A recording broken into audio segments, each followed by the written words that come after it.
I know there are people who's been cheated on and got hurt from discovering that their partner wasn't loyal. But I believe my case is even worse. And that's because my husband was upfront that he was going to cheat before he even had an affair. Allow me to cheat just for a night, since my ex-girlfriend asked me to spend the night with her. That's what he said. When I responded with, fine, he was thrilled. Thanks! Honesty is indeed the best policy when married. Well, just as my husband said, honesty is the best policy. So I decided to live my life honestly too, just like him. Whatever happens to him, it's not my business anymore. I am Catherine. My boyfriend, whom we'll call Bob, is pretty blunt and can't lie. Plus, he can't refuse anyone when asked a favor, so he's always happy to help out others. That's also what I loved about him. I thought that if I married him, we could be a couple that trusted each other and kept no secrets, which is why I decided to get married to him. One weekend, Bob solemnly said to me, Catherine, you fell in love with my honest nature, right? Yes. That and your inability to refuse a favor, your good-natured personality. Then Bob slowly pulled out a receipt from his wallet. I wanted to be honest with you, Catherine. I went here after work yesterday. The receipt Bob showed me was from a strip club in Manhattan. The total bill, $1,000? My client insisted on going there, so I couldn't refuse. My boss left me and went home first, so I had no choice but to pay. This is a business expense,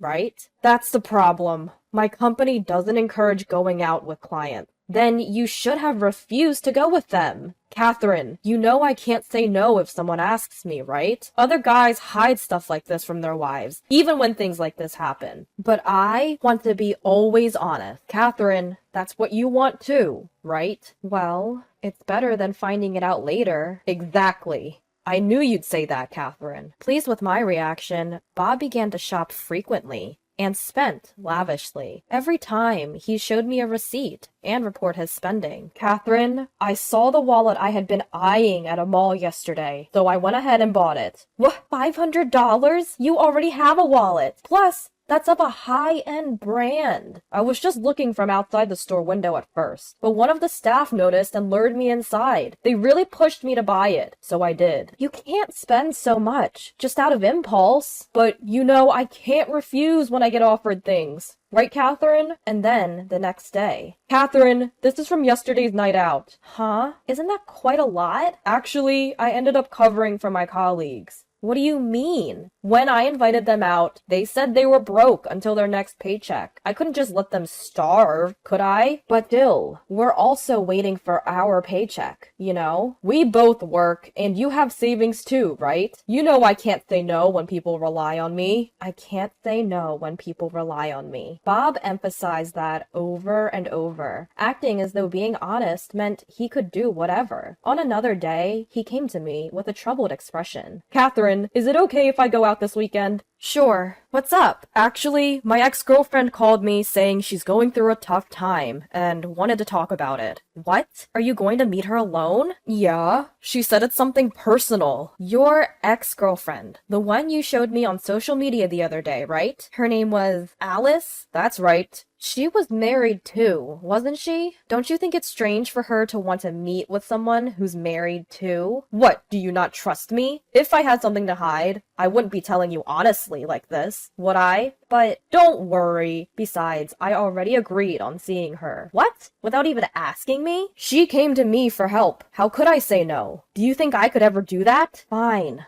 Even when meeting his ex-girlfriend Alice, Bob would tell me about it up front. I knew about Alice from before, but I was anxious about letting Bob see her, considering the fact that he can't say no when asked for a favor. And sure enough, my worries came true. Late that night, I got a text from Bob. Catherine, sorry, I only got the chance to text you now. Gosh, I was so worried about you. So, when are you coming home? You'll make the last train, right? Well, it seems I won't be able to come home tonight. You can't come home? Why? Alice, she seems troubled about her husband. She doesn't want to go home tonight. She said she's told her husband that she's staying at her friend's place. I'm a little confused. So you mean she wanted to spend the night with you from the very beginning? Yeah, I guess so. She just wanted to see me today and share her thoughts. She said she wanted to spend the night with me, just like old times. Like old times? You mean when you two were dating? Isn't that cheating? But it's just for tonight, which is why I'm telling you up front.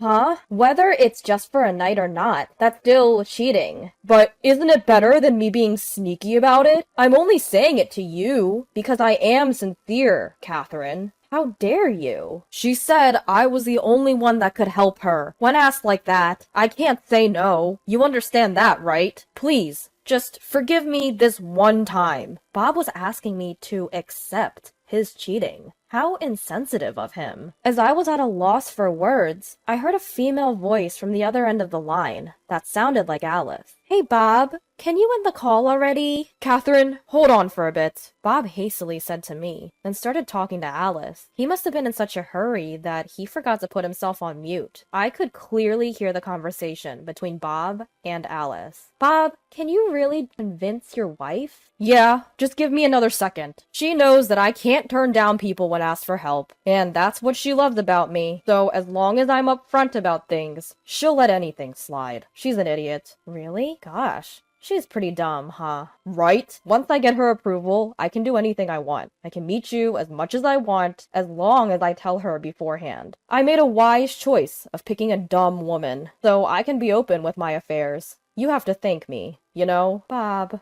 you're so cunning. Yeah, even with money, as long as I have some excuse, she'll let me splurge as much as I want. I'll get you some designer stuff next time. Really? Are you sure? Sure. I'll just say, a rookie begged for it and I couldn't turn him down, and she'll be fine with it. I love you, Bob. I love you too, Alice. Then go on. Convince your silly wife, quickly. Don't worry about it, I've got this. Holding the phone, my hand started trembling uncontrollably. This was Bob's true feelings. I have been fooled by him this whole time. As I realized this, my feelings for Bob faded away in an instant. Bob got back on the phone, unaware that I had heard it all. Sorry for keeping you waiting, Catherine. Alice said she doesn't want to go home tonight. That's fine. I was just thinking about how it's important to be honest with your partner in a relationship. You can do whatever you want, honey. Thanks, Catherine. I knew you'd understand, said Bob with a happy tone, before hanging up. Right after the call ended, I called someone else. After doing everything I had to do, I was finally able to go to sleep.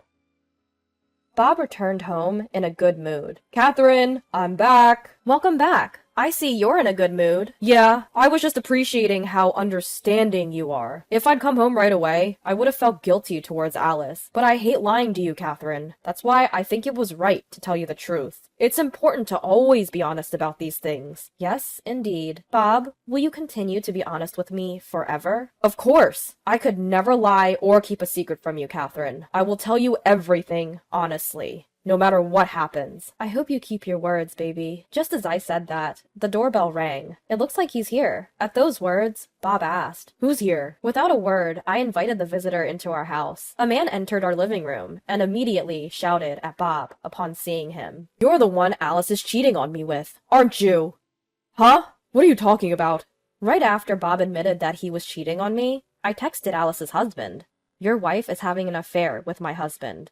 It seemed that Alice's husband had suspected something was off, and so he believed me without a doubt. And so, he requested to speak with my husband once, and I gave him our address. Bob was flustered as he glanced at Alice's husband and me. To him, Alice's husband said, "I heard from your wife that you were with Alice last night. What's going on? Catherine said that?" Bob seemed to finally grasp the situation. He started making excuses to Alice's husband. No. You've got it all wrong. It's a misunderstanding. A misunderstanding. Yes. I was indeed with Alice last night, but it was just a casual hangout. Like a reunion. Nothing inappropriate happened. Without missing a beat, I chimed in. Bob, have you forgotten what you said earlier? You promised to be honest, right? You told me yesterday it's just for one night. Please forgive my affair with Alice.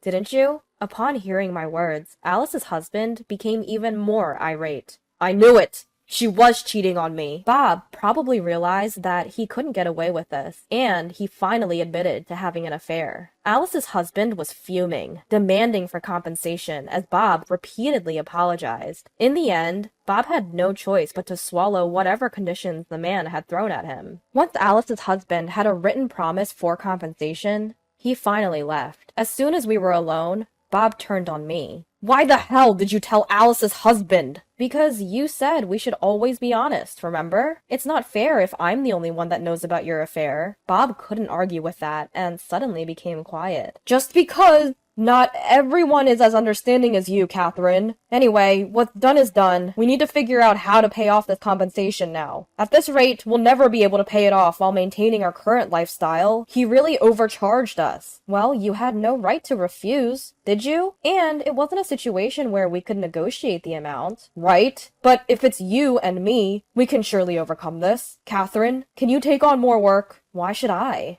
There's a limit to how much we can cut back on living expenses, and my company forbids having side jobs. I think the only option is for you to take on another job to pay off our compensation. That's not what I mean. I'm asking, why do I have to pay for what you did? Well, aren't we a married couple? Aren't we supposed to team up and overcome this together? Don't make me laugh. Why do I have to clean up after your mess? I am the one who got cheated on here. But you approved of me having an affair, didn't you? So you're also responsible to pay compensation. That's ridiculous. If anything, I'm the one who should be demanding alimony. You can't demand alimony while you're married to me. Yes, I can, because I have no intention of staying married to you. What? Why not? Don't you understand? Why don't you reflect on your actions? You used our money because you can't say no to people. And then you cheated on me. Do you think I'll let everything slide just because you don't hide them from me? I am tired of being with an idiot like you.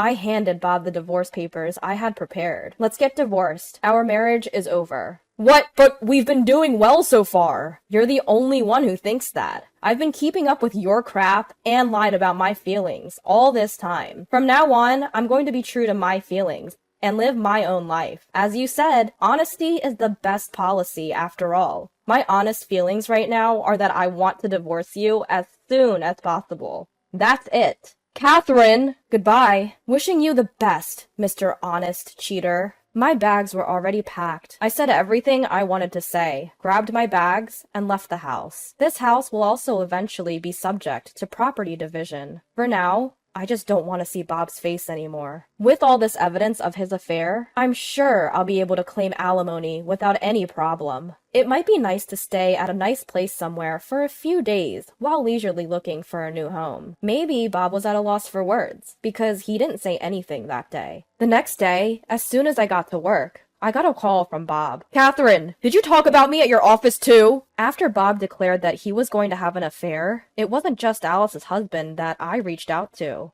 I had informed everyone about Bob's affair, his workplace, parents, and relatives, and even his friends. Yes, that's right. If you want to be so honest, it's best to let everyone else know the truth, not just me. At my words, he raised his voice more than ever before. Are you kidding me? There are things that you can and can't say, right? Oh, really? I had no idea you had such standards. So, telling me honestly that you're going to cheat on me, your wife, was a good thing to do by your standards, huh? Catherine, I was wrong. I am reflecting on my actions. Help me. I've been called to the executive office first thing in the morning, and they've decided to send me off to a remote area. Oh, wow. Really? With rumors of my affair circulating throughout the company, it doesn't look like I can work at the headquarters anymore. And I have to repay the damages on top of my salary plummeting. I can't make it without you. Well, you should have thought about my feelings more then. It's too late now. What the hell? I've even apologized to you already. You're partly to blame for me being sent to the countryside. You snitched on me. So I'm not paying you any damages. Oh, wow. I thought you couldn't turn down people by nature. I am asking you to pay alimony, please. You can't turn me down, can you? It depends on the situation, you know. Well, your foolish double standard got you into this. Basically, you brought your own self down. Unfortunately, I won't withdraw my claim for damages. This is something you're legally obligated to pay. You can't avoid it. Fine. I won't ask you for anything anymore. So, you're going to pay me? We're splitting our savings in half for property settlement, so don't touch my share. I get it. I've done a lot of favors for my friends up to now. If I ask around a bit, I'm sure there'll be plenty who lend me money. I doubt that. You cheated on me. Do you really think your friends would want to lend you money to pay for alimony? I'm not going to go into that much detail. I'm just gonna tell them that I need to borrow money because I'm in a tight spot. Even if you don't mention it, everyone already knows. Did you tell my friends too? Well, being honest is your policy, right? Stop joking now! I guess I have no choice but to ask my mom. Your mom, huh? Don't tell me. Yes, of course. I told your parents everything too. I finally understood that being honest isn't always easy. I was so busy informing your workplace, friends, and parents about your affair while you were out having fun with Alice. I'm screwed! It's all over now! I could hear Bob's despair from the other end of the phone. He was facing a future of living alone in the countryside, unable to rely on anyone, and spending his days repaying damages. All of this was the result of his own actions. He fooled around doing as he pleased, under his motto of being true to oneself. On the other hand, I met another man a few years later, and was now about to get remarried. My new partner is a person who isn't afraid of turning people down, and is always considerate of my feelings. It's the bare minimum, but now that I've broken up with Bob, I finally realized the importance of having a partner that respects you. This time, it seems like I'll have a happy marriage.